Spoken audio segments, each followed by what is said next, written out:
when I was growing up. I would follow them all over the city, wherever they rehearsed, whether it be at Kitty Park, Woodard Field, MacArthur Park, wherever. And whenever they had a performance at Woodard Field, I would definitely make sure that I was there to witness it. It was truly something to behold. Our next inductee, Mr. Robert F. Sullivan, has been an integral part in the formation and the keeping up of the tradition of Mighty St. Joe's Drum Corps, along with many other musical accomplishments. Tonight's second musician of note inductee is Mr. Robert F. Sully Sullivan. Yeah, Sully. Sully.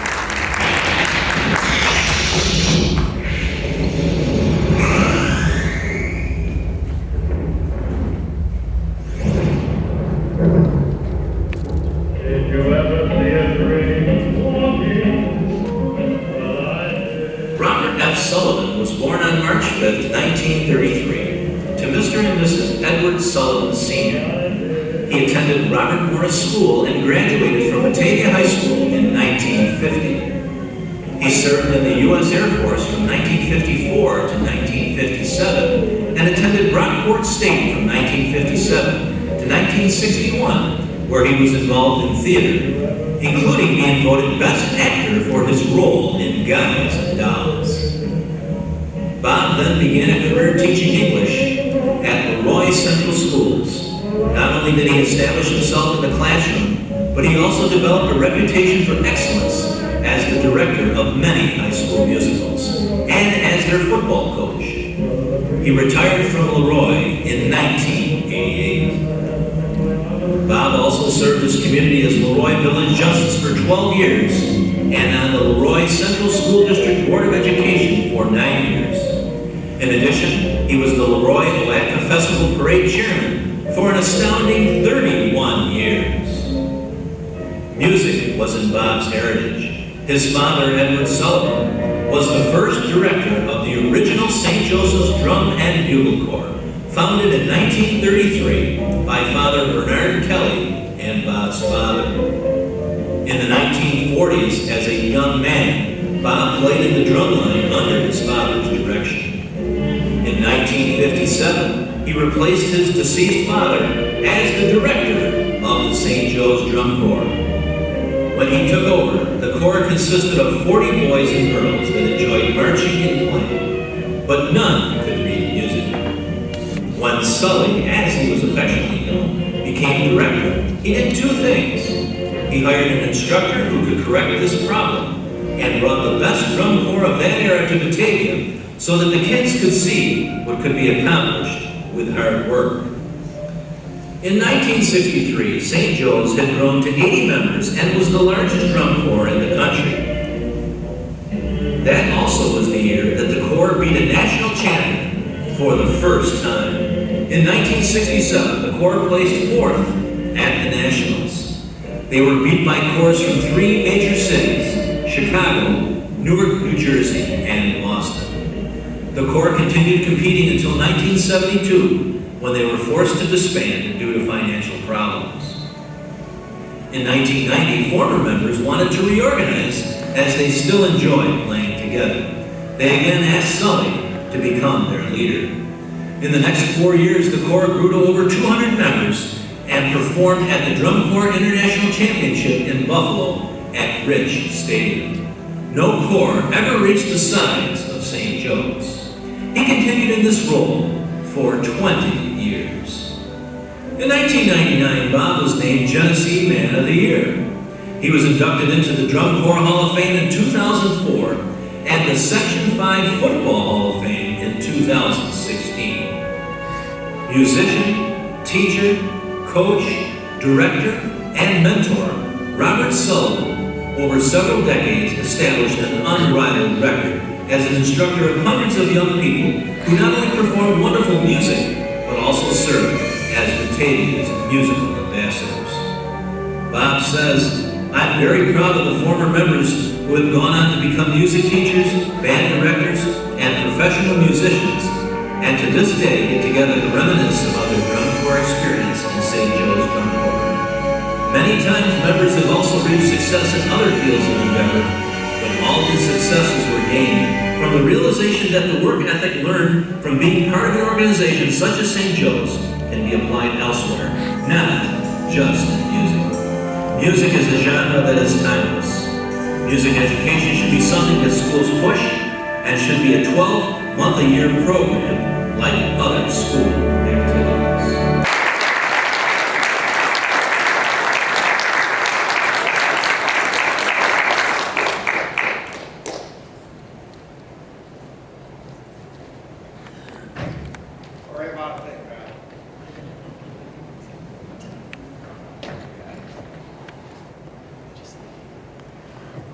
I want to thank everyone. I want to thank the committee, all my friends, and my enemies who are out there. I have, over my last 86 years, received a lot of awards, but this is the greatest.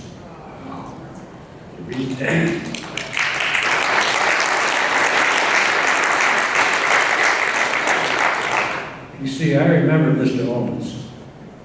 I was here going to school when he was here teaching.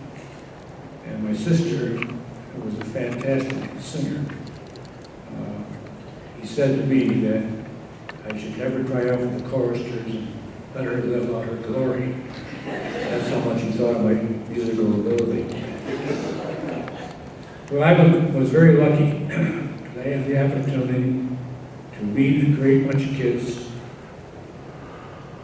work with them, watch them succeed, because they work very hard. You know, some people think if you take a kid and you say, well, here's the instrument, or here's the baseball bat, whatever the case may be, that they're going to amount to something. But the secret to everything is not giving them to them. The secret is to letting them earn it. Once they earn it, once they know what it is, what it takes to be a winner, you don't have to worry about a thing. You just sit back and relax. Now, being with a bunch of kids who are 13, 14, 15, 16, 17, anybody who's ever been in education knows those are the real wild years. I didn't really have a lot of fun in those days because I was chasing people one way or the other. But after all, I look back on it and I say it was a great time, a great experience. And I just met a guy tonight who came all the way up from New Jersey to be here. That means a lot to me. Now on the stage behind me are a group of musicians, excuse me, who started playing with me back in the 60s, and are still playing till this day. And that's what music is all about. You know, when you hear about schools, when they want to cut the school budget, they always say, well, let's take the music out, take this program out, take that program out. That's wrong. That's very wrong. They should be adding programs, making the music program as large as they possibly can make it. Every kid in school should have the opportunity to participate in the music program. That's right. Not just during the school year, but in the summertime. Now, I'm lucky in Leroy. I run the parade there every year. And I can't tell you, it used to be back in the 50s and 60s, every school, high school band marched, played in the summertime. Now they don't. Once school's out, the bands quit, they don't get together again until it's time for football. That's wrong. They should be playing all summer long, enjoying it, having a great time. You get the opportunity to come to Leroy, you get an opportunity to see what I'm talking about. We have perhaps the best parade in captivity. We have 11 musical units and no fire trucks. So it's a very enjoyable parade. Parade is July 13th, so if you have an opportunity to come and see it, you'll see what I'm talking about what can happen in the summertime if we really make an effort to get people out to do things. I've been lucky. I've been surrounded by great people to work with and friends forever. before I quit, there's one person I have to acknowledge, and I can give you his whole name. His name is Sam. Without Sam, I wouldn't be here today.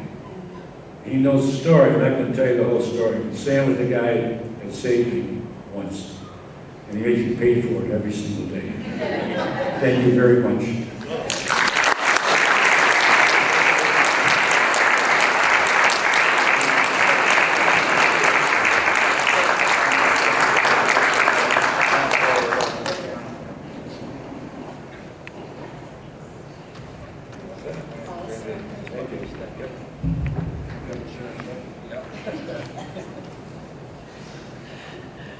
Now, ladies and gentlemen, to honor tonight's second musician and noted inductee, Robert F. Sully Sullivan, I would like to present the St. Joe's Alumni Drum Corps. They will be playing One Hand, One Heart, You'll Never Walk Alone, and Old Lang Syne. St. Joe's Alumni Drum Corps will be under the direction of Mr. Harold McJury. And from listening to them warm up this evening, I guarantee that you will be overcome with emotion listening to its beauty. The St. Joe's Alumni Drum Corps.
Yeah. Yeah. St. Joe's.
Right.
Yeah.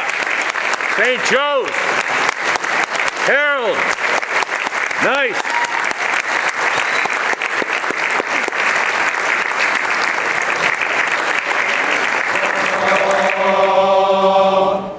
The most beautiful sound